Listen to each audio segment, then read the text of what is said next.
Acabamos de acompanhar mais uma peça da reportagem referente à reforma da gestão da AFIPAG com vista a melhorar o acesso à água potável no país.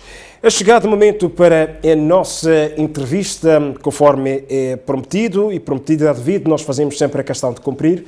Vamos desde já começar a nossa conversa com Uriel Menete, que é, portanto, uma figura da Ordem dos Advogados de Moçambique. Hoje a conversa é sobre a monitoria dos prazos de prisão preventiva no país. Vamos falar das ações desencadeadas pela Ordem dos Advogados de Moçambique com vista a apurar e, portanto, agir em função das situações que são, portanto, notórias no país, no que toca a extrapolação dos prazos de prisão preventiva.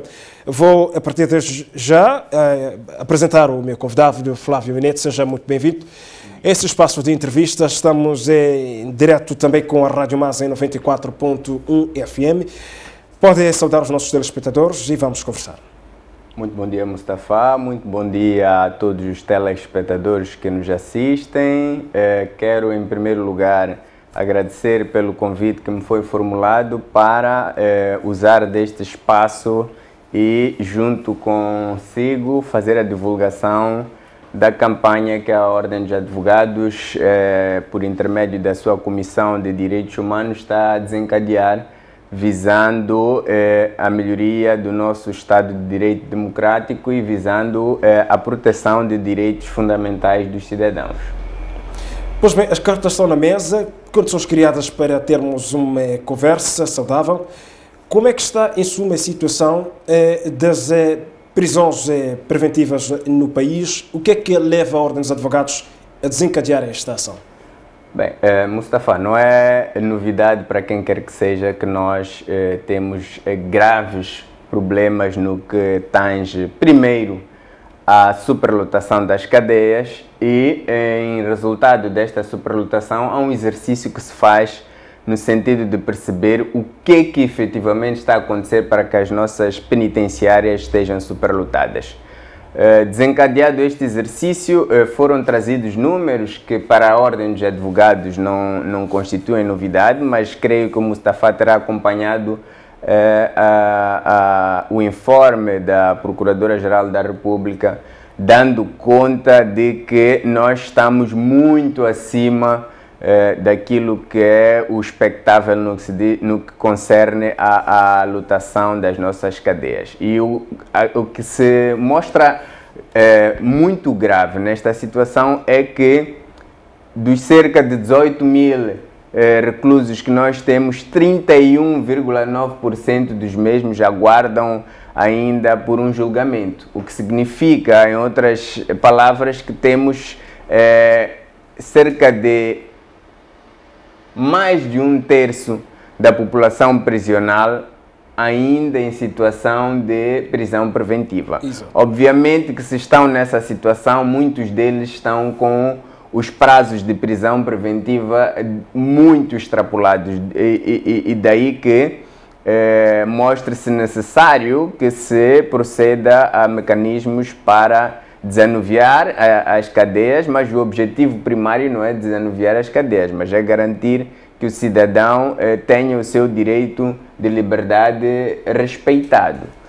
A Procuradoria-Geral da República desencadeou uma série de mecanismos para garantir que se reduzisse esta situação de presos com os prazos de prisão preventiva extrapolados, mas é entender da Ordem dos Advogados que ainda há muito que se deva fazer. Daí que a Comissão de Direitos Humanos da Ordem terá desencadeado a presente campanha que arrancou agora no dia 17 e vai até o dia 30 de setembro, visando garantir que nós possamos monitorar, perceber quem, quantos e aonde estão em situação de prisão com os prazos extrapolados e, em função destas informações, a Ordem irá, obviamente, desencadear mecanismos para garantir a libertação ou a liberdade destas pessoas, sob termo de identidade ou residência ou mediante habeas corpus.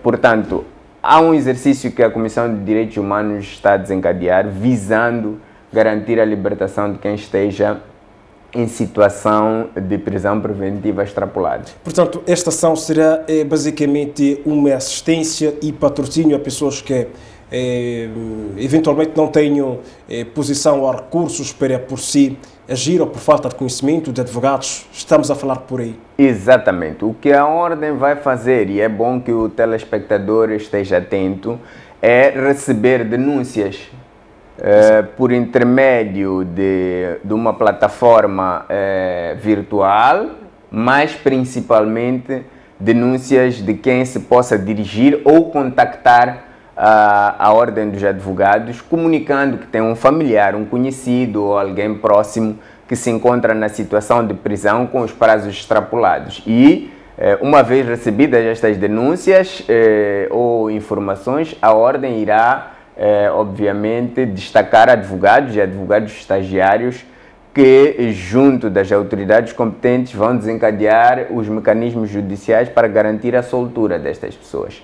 Este é um exercício que está a acontecer um pouco por todo o país. Eu, particularmente, venho cá na qualidade de conselheiro do Conselho Provincial da cidade de Maputo, portanto, para dizer que, no que diz respeito à cidade de Maputo, poderá ser contactado o Conselho Provincial da cidade de Maputo, que se situa, se me permitir, eu vou fica à vontade. Apresentar aqui o endereço. Situa-se na Avenida Emília da Uce, número 1747. Portanto, para quem conhece a Escola Estrela Vermelha, encontra-se mesmo em frente a esta unidade de ensino. Ou contactar pelo número 8401 46 148. Contactando a Ordem dos Advogados, terá, obviamente, a devida assistência. A extrapolação dos casos de prisão preventiva no país. Vamos falar das principais causas. Dissemos que isto está diretamente relacionado com... isto é um dos fatores que causa a superlotação dos estabelecimentos penitenciários. Falamos da Procuradora-Geral da República, que inclusive já reconheceu. Este é um dilema que ano após ano vem à tona, mas se formos a olhar para as soluções conjugadas, vamos se calhar encontrar algum vazio neste sentido. O que quero lhe questionar é quais são os principais fatores que estão por detrás dessa extrapolação de prisão preventiva no país. Será que o nosso judiciário não tramita a tempo os processos? Desconhecimento dos arguidos de que podem-se acionar mecanismos legais como o habeas corpus para então responder pelo processo à liberdade. O que é que está por detrás? Mustafa, nós temos estado como Ordem, como advogados, a pelejar há muitos anos para ver se temos esta questão invertida. Entretanto, muitas vezes somos mal interpretados. Fica-se com a ideia de que os advogados, tudo quanto procuram, é ter os seus constituintes fora da cadeia. Mas não é por aí. Há uma série de fatores que contribuem para a situação de superlotação de cadeias. Desde logo, nós temos estado a cultivar um princípio de que primeiro prendemos para depois investigar. Exato. Este é um princípio que já foi largamente discutido. O princípio base em direito criminal é da presunção de inocência. Portanto, é importante que se reúnam os requisitos, os elementos todos antes de se limitar à liberdade de um cidadão. Infelizmente, o Mustafa deve saber e o telespectador também o sabe, não tem sido este o apanágio das nossas autoridades. A par disto,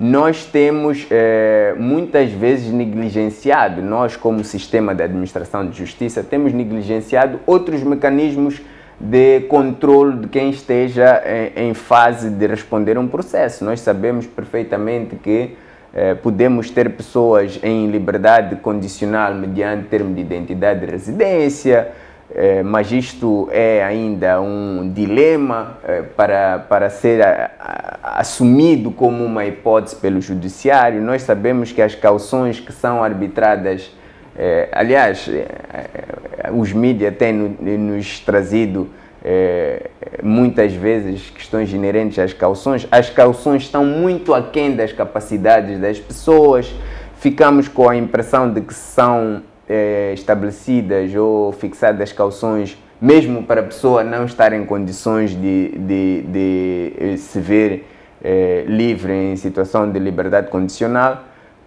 temos ainda a questão da morosidade processual. É importante que quando se fala da morosidade processual, não se perceba isto sempre pelo lado negativo. Há processos que, pela sua natureza, requerem mesmo muito tempo, mas também há a necessidade de quem está a intervir no processo, de perceber que se o processo vai levar muito tempo, é preciso acautelar o interesse primário, que é a liberdade do cidadão. Então, é um conjunto de elementos que nos leva à situação em que estamos.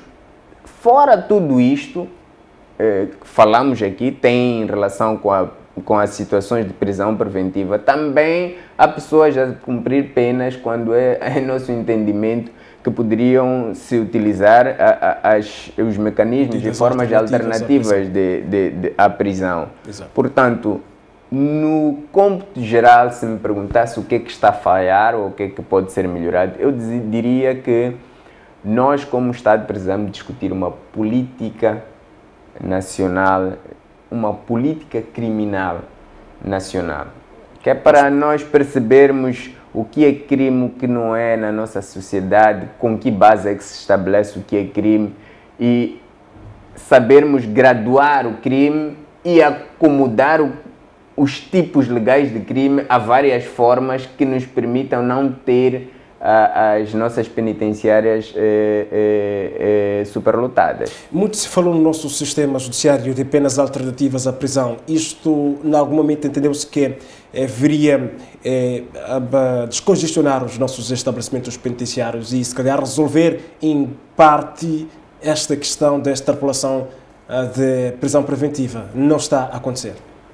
Do ponto de vista prático, devo lhe confessar que não. Pelo menos ainda não sinto, eu, como advogado, ainda não sinto, e quero lhe confessar que se convidar aqui a esta cadeira qualquer outro dos colegas que pelejam no fórum criminal, provavelmente lhe vai dizer a mesma coisa. Ainda estamos muito aquém do expectável no que diz respeito à implementação das penas alternativas.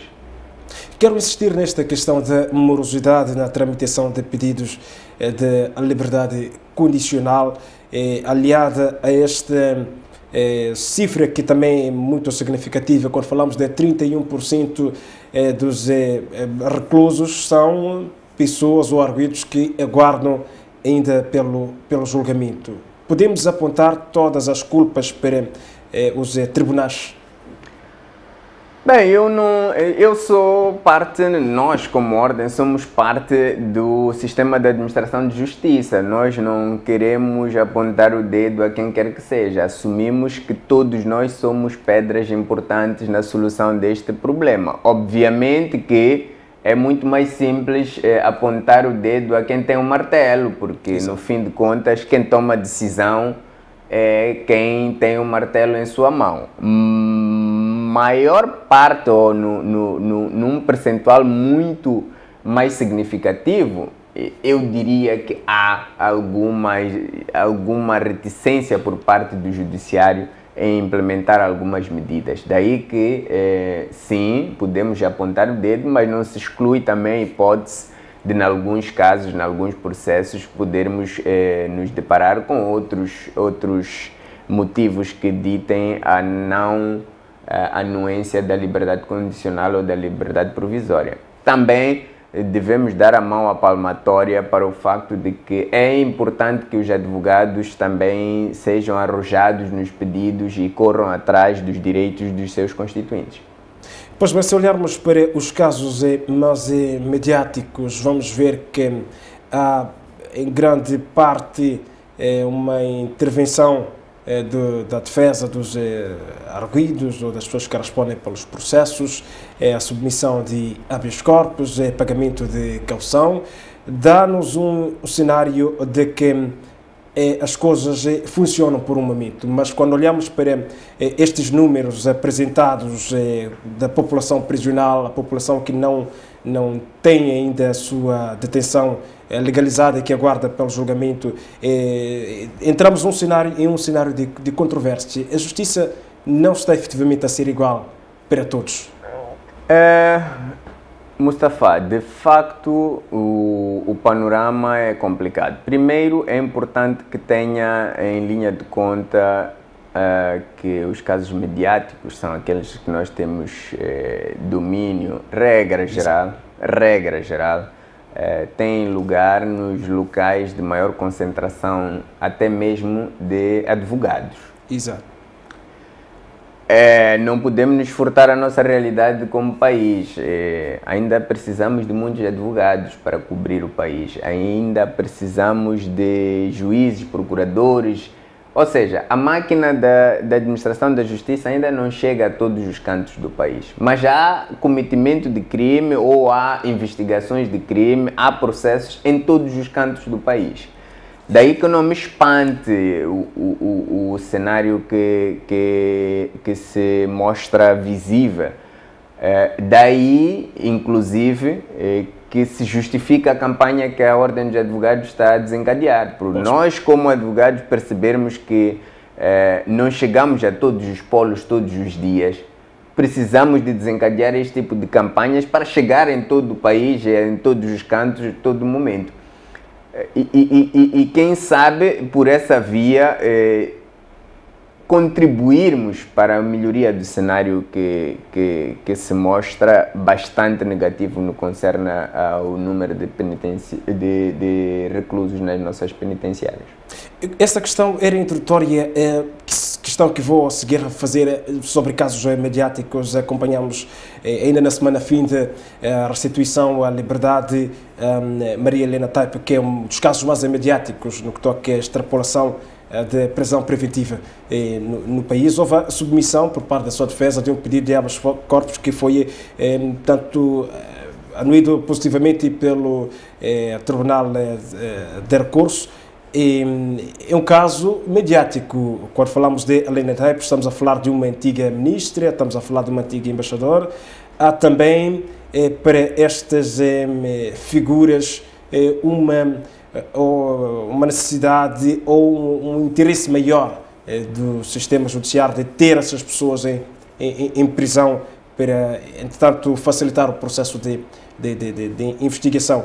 Em suma, a questão pode-se olhar com bons olhos porque eu não quero acreditar que houve ali uma distração, que houve uma situação de lentidão processual num caso tão com os dados tão facilmente de se encontrar quanto este, que tenha propiciado a extrapolação da prisão preventiva. O que quero questionar é se o Judiciário pode tomar esta decisão de manter um arguido em prisão para, no entanto, à luz da lei, inclusive, facilitar o processo de investigação no crime que responde este arguido.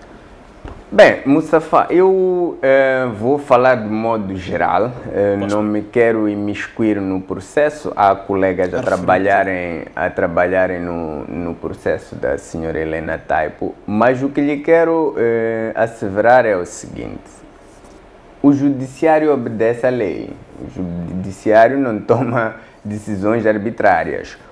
O que me parece lembra-se que eu lhe disse logo no início que ainda há uma cultura de prender para investigar. Pois bem. A mim me parece que nós insistimos, temos isto como uma política enraizada, nós vamos prender para investigar. Eu acho que determinadas pessoas, para não dizer a maioria de cidadãos, se é devidamente identificável, se a sua residência é devidamente conhecida, uma pessoa, por sinal, pública, uma figura pública, que dificilmente se pode cogitar a hipótese de evaporar, sumir, fugir. Exato. Eu acho que estão reunidas, na minha opinião, estão reunidas as condições para que seja ouvida num processo em liberdade. mais acresce quando se trata de um crime praticado no exercício de funções as quais já não exerce. Portanto, sequer está em condições de influenciar algo lá na instituição onde exercia funções. Exato. Para mim, eu, Uriel Menete, estão reunidas as condições para esta pessoa responder em liberdade. De igual modo, diria relativamente a muitos cidadãos que são conhecidos. Podemos comparar com o caso, por exemplo, de Manuel Chang, está detido já há largos meses e está em prisão. Ele está, o processo referente ao cidadão Manuel Chang tem contornos bastante diferentes. Como bem sabe, Manuel Chang não está detido em Moçambique. Portanto, não me vou imiscuir numa lei que nem é nossa. Pois bem. Acho eu que, de qualquer das formas, como pessoa, entendo que estão largamente expirados quaisquer prazos para manter um cidadão detido. Mas não está no nosso país, eu não conheço as normas do ordenamento onde ele se encontra e não me posso pronunciar. Agora, o que lhe posso dizer é, o processo anterior a que se referia, para nós é, mais uma vez, um processo que nos traz algum alento.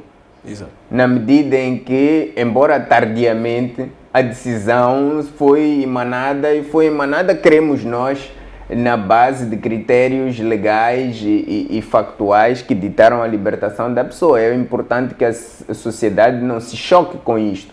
E é importante que não olhe para as decisões que foram tomadas tendo em conta a pessoa A ou pessoa B.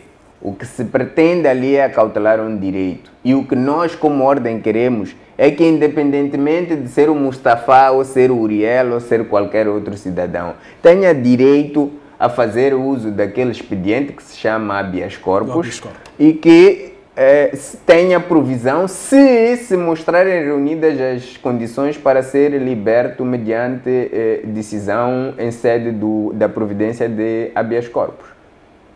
Que direitos estão assegurados para um prisioneiro, um detido, no caso de prisão extrapolada a largos anos? Há aqui alguma margem de direitos a favor deste indivíduo? Obviamente que essa matéria é muito discutida em quase todo o mundo. Moçambique, se provar, sobretudo, que não tem culpa no crime pelo qual é acusado. Esta é uma das discussões que nós temos tido, Mustafa. É assim, o Estado é responsável, obviamente, pelos seus atos. Exato. Há um cidadão que é detido por muitos e longos anos, tem a sua vida interrompida, prejudicada, sua imagem maculada, e depois de tudo isso é provado que ele é inocente. O que tem acontecido até aqui é que o cidadão por si acha que a sua liberdade é um presente mais do que suficiente, um alívio, e muitas das vezes não quer nunca mais voltar a pelejar ou a sentar num tribunal. Mas a verdade é que há responsabilizações.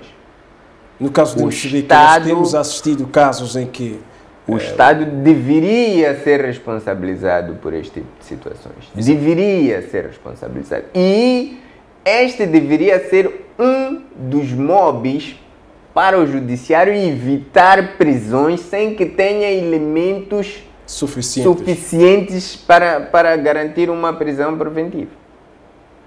Este deveria ser um motivo para se recear uma prisão preventiva. Mas nós temos negligenciado esta parte, digo nós, todo o sistema de administração da justiça. Isso. Mas não se espante que um dia o Estado venha a ser demandado por um cidadão que ficou anos com a sua liberdade condicionada e que se sinta lesado. Na verdade, foi lesado pelo Estado.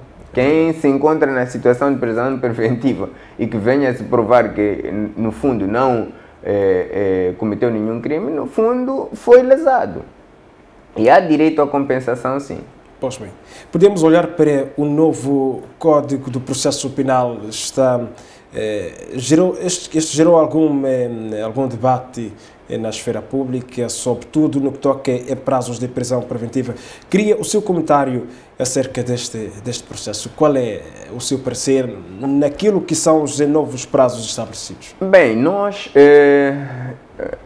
Mustafa, estávamos muito satisfeitos quando foi aprovado o Código de Processo Penal, porque além de vir facilitar procedimentos, veio clarificar uma série de aspectos e, embora nenhum documento, nenhum dispositivo seja perfeito, entendíamos nós que estávamos no bom caminho da evolução do nosso processo penal. Estranhamente, fomos surpreendidos com uma alteração pontual que, quanto a nós, com o devido respeito aos órgãos de onde ela emanou, visava mais do que qualquer outra coisa mexer nos prazos de prisão preventiva. E saímos de uma situação em que os prazos estavam devidamente estabelecidos, claros e indiscutíveis, para regressarmos a uma situação de ambiguidade, em que, no fundo, nós não sabemos bem qual é o prazo. Exato. No fim de contas, nós não sabemos qual é o prazo e volta a estar, vamos dizer, a estar na mão de quem tem um martelo, entender se puxa mais ou se reduz mais o prazo em função do que possa convir num determinado processo. Para nós, como ordem, este exercício foi indubitavelmente muito mau para a construção do nosso Estado de Direito Democrático e para a construção de uma justiça que se queira efetivamente amiga do cidadão, no sentido de repreender sim, mas repreender de forma clara e objetiva. Então, não há de ter sido ao acaso, creio que o Mustafa terá acompanhado, que a ordem se pronunciou variadas vezes e inclusive desencadeou meios para aferir se não há ou não terá esta norma beliscado aquilo que são os princípios constitucionais. Podemos entender que há aqui, ou subentender que há aqui algum interesse político infiltrado neste processo de alteração pontual? Bem, se calhar se olharmos para, sim, para os processos, eu sei onde o Mustafa quer chegar. Eu não posso dizer que há, também não posso dizer que não há. O que lhe posso asseverar é que, da forma como foi feito, levanta muitas suspeições. Dá espaço a que as pessoas possam pensar da forma como me está a questionar. Exato. Por que digo isto? Digo isto porque todo o processo foi, de certo modo, público e aberto. O processo de discussão e aprovação do Código de Processo Penal foi, embora a ordem tenha as suas nuances a dar conta nesse processo, mas pelo menos fomos chamados, tidos e ouvidos na altura da aprovação do Código. O mesmo não se diz relativamente a um instrumento que veio alterar os prazos, quer dizer, aconteceu Exato. Meio que na surdina, fomos surpreendidos pelo instrumento e obviamente que quando assim vai se questionar qual foi o móvel, o que motivou esta alteração. Exato. Nós sentámos-nos como ordem em momento oportuno, debatemos esta questão e ficou claro que há uma necessidade de nós termos uma norma ou uma lei da revisão das leis.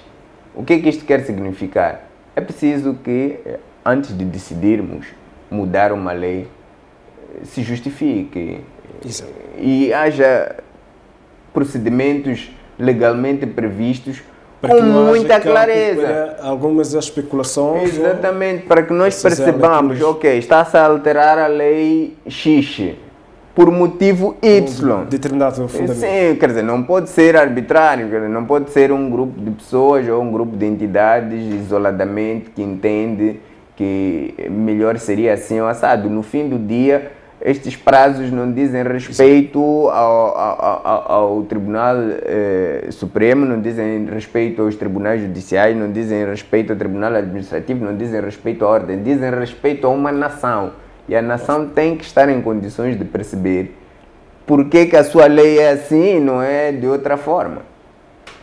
Então, há sim margem para se questionar, mas eu não sei se o motivo foi político, se o motivo terá sido invocado pelo Ministério Público, se terá sido invocado pelo Judiciário, se terá sido analisada a realidade dos processos de instrução e investigação e percebido que os prazos como estavam eram prejudiciais ao curso dos processos. Exato. No fim de contas, sou advogado de profissão, mas se me perguntar o que é que ditou aquele prazo, não lhe sei responder. Obviamente que vamos todos acabar por especular. Pois bem, quero, Uriel Bareta, aproveitar esta oportunidade de tê-lo aqui em estudo para olhar também de forma muito breve para o nosso quadro da justiça no país. Como é que hoje pode-se olhar o acesso à justiça em Moçambique? Mustafa, obviamente que se quiser que eu lhe dê uma pontuação,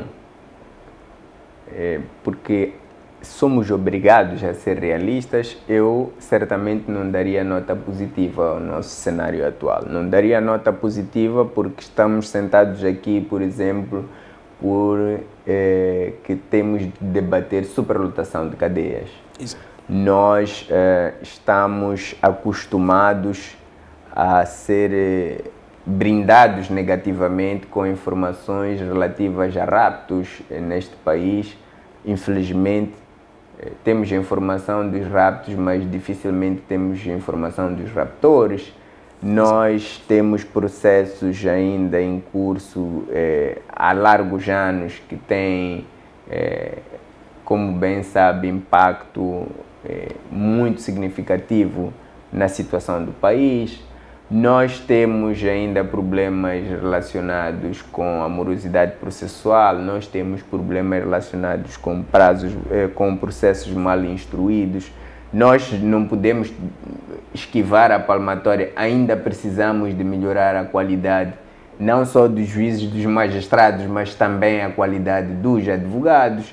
Nós precisamos ainda de melhorar, embora não possa deixar de dizer que tem estado a haver muito melhor coordenação institucional, mas precisamos de melhorar, precisamos de oferecer serviços melhores e condições melhores ao cidadão no que diz respeito ao acesso à justiça. No cenário atual, ainda há muito por se melhorar, há muito por se fazer, então dar uma nota positiva seria, no mínimo, não ser realista com a nossa situação. No campo da assistência jurídica, é advogado e vamos também procurar analisar a justiça nesse ponto de vista. Houve iniciativas como a do IPAS, que promove a assistência jurídica ao país. Como é que nós podemos medir o grau de assistência aos cidadãos? Assistência no que toca o processo. Nós temos no país, pelo menos que eu saiba, duas entidades que se dedicam à assistência a cidadãos carenciados. Temos, por um lado, o IPAS, que é o Instituto de Patrocínio e Assistência Judiciária, uma entidade do Estado moçambicano, portanto, tutelada pelo Ministério da Justiça. Exato.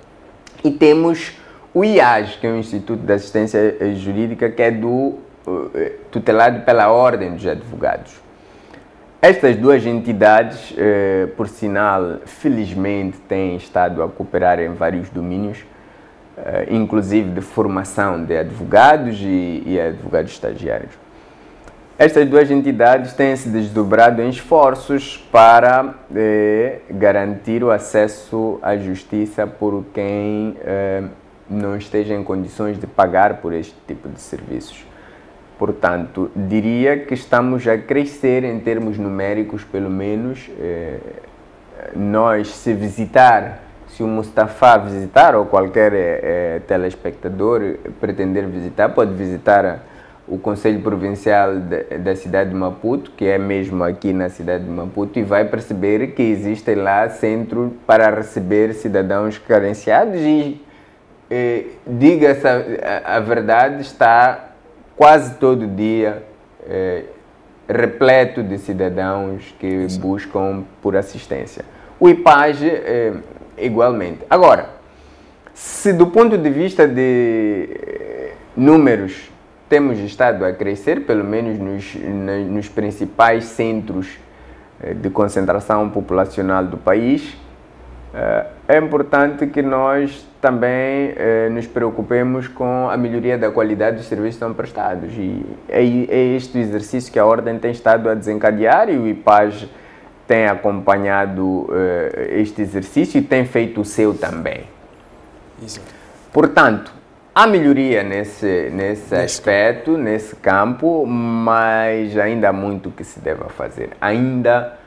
Há muito que se deve fazer, principalmente se olharmos para o tema que nos traz aqui, há muito que se deve fazer para a assistência pós-detenção do cidadão. O que é que eu quero dizer com isto? Muitas vezes nós, quando somos detidos, somos presentes a um tribunal, existe lá um técnico jurídico ou um advogado. No caso do cidadão carenciado, tem sempre acesso a um técnico jurídico no tribunal, acompanha a audiência, vamos dizer, de legalização. Eu não gosto do termo legalização, vamos dizer audiência de instrução, porque legalização presume-se que vamos logo legalizar uma detenção.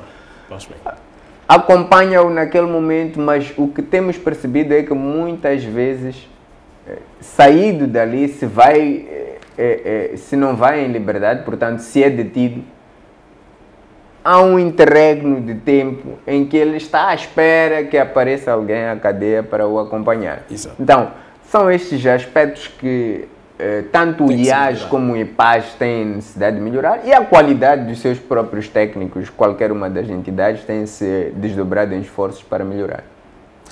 Pois bem, apontamos aqui vários aspectos e quero convidá-lo também para olharmos para, ainda no que toca às detenções, a todo o processo de detenção, muitas das vezes não parte de investigação, porque estamos a olhar para os casos de crimes, mas digamos mais estruturados.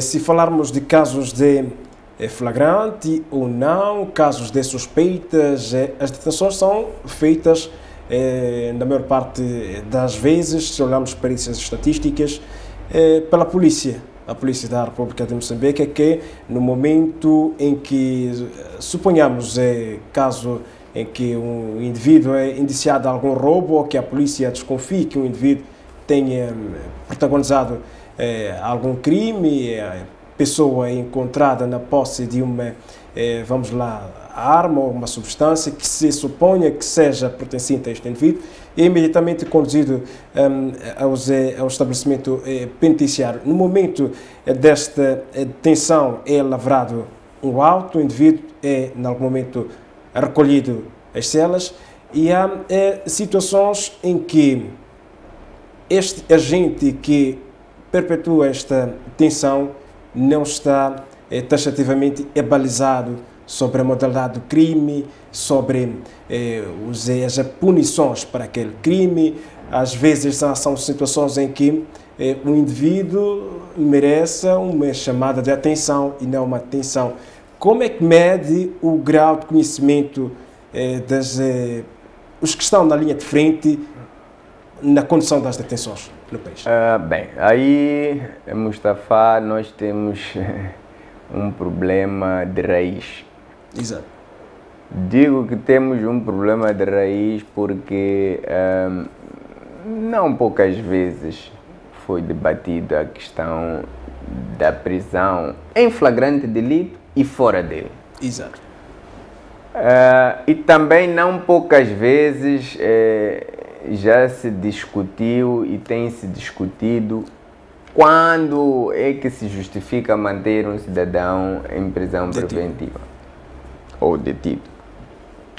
O que é que acontece? Nós temos ainda no seio da nossa Polícia da República de Moçambique com o devido respeito pelo trabalho que desencadeiam, que nos garante segurança, mas nós ainda temos um exercício muito longo para educar a nossa polícia. Educar a nossa polícia. Educá-los a educar-nos. Porque, desde logo, nós ainda assistimos, nós advogados, situações de detenções fora de flagrante delito. Exato. Sem mandato. Questiona-se. Muito se falou sobre esta questão de que as detenções deviam acontecer mediante algum mandato. Algum mandato ou numa situação de flagrante delito. A questão que se coloca... Mas este número de detenções quer-nos revelar de que a maior parte dos casos não se tratam deste tipo de cenário. O problema começa aí e se quer que lhe diga, fora de aspectos técnicos, se questionar a um polícia por que o fez, ele vai dizer que não. A sociedade, o cidadão trouxe-nos este indivíduo, trouxe-nos esta preocupação, nós temos que agir. Mas o polícia da República de Moçambique não age em função da vontade do cidadão. É importante que isso seja dito e repetido. Permita-me, Uriel, partilhar, já fui inclusive interpelado nesta altura de pandemia da Covid-19 por me fazer à rua depois da hora do recolher obrigatório, quando, no entanto, a lei, o decreto presidencial abre espaço para a minha circulação, até porque estaria a regressar ao trabalho, pela natureza da minha atividade, e senti que o agente que me interpelou não estava no pleno domínio desta lei e não sabia agir diante daquela situação. Pediu-me para que o acompanhasse até a esquadra mais próxima e levamos uma discussão acesa até optar pelo abrir o decreto porque o portava no telemóvel e o esclarecer sobre a natureza deste decreto presidencial, até que ponto abre ou não espaço para a circulação de certas entidades. É por aí que provoca essa discussão, o nível de conhecimento dos que protagonizam as detenções. Eu diria que, no fundo, eu não sei se é uma questão de desconhecimento, porque muitas, variadas situações foram em que nós, na qualidade de advogados, tentamos elucidar a polícia. A polícia, pois bem. Inclusive, tal como fez, colocando a legislação referente ao assunto à disposição para a consulta. Então, eu acho que não é uma questão só de conhecimento, é uma questão de educação, interiorizar em um princípio. Exato. Interiorizar o princípio de respeito pela liberdade, do respeito pelo cidadão. Eu questiono-me, quer dizer, chega a parecer que o fim último da polícia é prender. Infelizmente, é essa imagem que nos é transmitida. O fim último é prender. Não, estamos equivocados. O fim último da polícia é garantir segurança, é garantir que nós estejamos numa cidade, ou num país, ou num bairro, dependendo do raio de abrangência, seguro, estável, não é? Esse é o papel da polícia. O papel da polícia não é prender por prender. O papel da polícia, inclusive, é importante que se reafirme até que isto entre na cabeça de todos nós, é fazer cumprir a lei. Não pode ser o polícia o primeiro a violar a lei. Isso. Quando prendemos alguém fora do flagrante delito sem mandato, no fundo nós estamos a violar a lei. E caso não se saiba, pelo menos nós como ordem, nós como advogados, temos relatos e números. É possível desencadear uma ação contra o polícia que me limita a liberdade sem motivo e sem cumprimento das normas. E essa ação pode ir muito longe, porque a detenção ilegal é um ilícito. Então, a polícia tem que colaborar com os outros atores do sistema de administração de justiça, até porque é parte dele. A polícia é, no fundo, cúmplice, para não dizer ator principal daqueles números de detenções que estamos a ver ali. E este problema acaba sendo apadrinhado por aqueles exercícios que eu disse que não gosto de ouvir, que se chama legalização de detenções. Não se legaliza uma detenção que é ilegal. Pelo menos na lei eu não conheço esse mecanismo. Exato. Ou a prisão é legal ou não é legal, ou é legítima ou não é legítima. Ou a pessoa foi presa em flagrante delito ou tem mandato. Exatamente. Se não está numa dessas duas situações, não há um meio termo. Infelizmente isso criou-se aí um meio termo nestes dois cenários em que se diz que bem, a prisão foi ilegal, mas nós mantemos. Como é que se mantém uma prisão que é ilegal? Então, o domínio da polícia, assumo eu, que onde são formados os polícias, a instrução básica sobre como agir, quando agir e por que agir. E mais do que isso, se esse for o problema, ou se essa for a inquietação, falta de vontade dos atores da administração de justiça em colaborar não existe. Não existe falta de vontade. Portanto, se é um problema de formar os polícias, creio que as faculdades de Direito estarão disponíveis para ajudar, embora saibamos que existe a CIPOL, que lá existem juristas. Creio que a Ordem de Advogados estará disponível. Tenho certeza que o Ministério Público tem interesse nessa formação. Tenho a certeza que o Judiciário também tem interesse nessa formação. Então, para dizer que a nossa maior luta, na verdade, se calhar não seja formação, seja educação. Pois bem. É o essencial. Uriel Menete, quero agradecer a sua presença nesse espaço. Foi uma conversa bastante frutífera. Falamos sobre a prisão preventiva no país e os atuais desafios no que toca à implementação da lei neste sentido. Renovar o compromisso para uma próxima oportunidade e muito obrigado pela sua presença. Muito obrigado, Mustafa. Recordar só ao telespectador que está em curso a campanha desencadeada pela Comissão de Direitos Humanos da Ordem, visando a monitoria e ações inerentes à redução do número de presos em situação ilegal, pelo que poderá contactar o Conselho Provincial da Ordem dos Advogados, pelos canais que eu já coloquei à disposição, dirigir-se à Ordem dos Advogados e apresentar uma denúncia dessa situação para que possamos auxiliar o cidadão a ver os seus direitos acautelados. Até uma próxima. Para si que nos acompanhou da Rádio Mas em 94.1, queríamos agradecer a sua companhia. Continue com a sua restante programação. Este é o fim do Matabicho. E para si que nos vê a partir da Mídia Mas TV, a partir da DSTV 706, TV Cabo TMT, na posição 10, vamos a sair para um brevíssimo intervalo. Voltamos no nosso terceiro bloco para continuar a olhar para as notícias de atualidade nacional e internacional. Até já.